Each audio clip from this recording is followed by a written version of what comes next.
Yé muta baby CV na bandana aja 11 ans. Abandé ko tianga ba misapi. Zambo te sika zali ayebi parce que muta zali commémorer pas président. Ba oko sa répétition zali ba zwinga toke kuna. Wana président à l'époque a foutu na booking.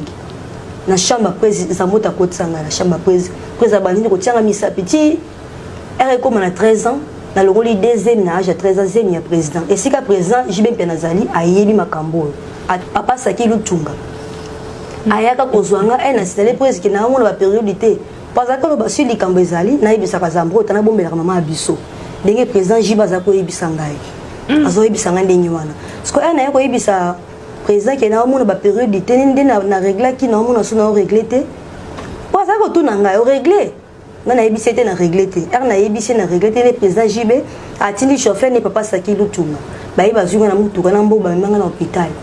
Pourquoi on a commencé à l'hôpital, bah betanga tonga na lali. Après maman na mona ko moloba loba ko anesthésie na la mukabe na moni cantine ya makila. Papa chéri le 5e âge à 13 ans 2 fois. Argenti puis na wana boti à 3e mois na ndeye ko bota. Na sima maman biso ay bakate ke na comme déjà des vergers. Ayoti ya zemi Argenti.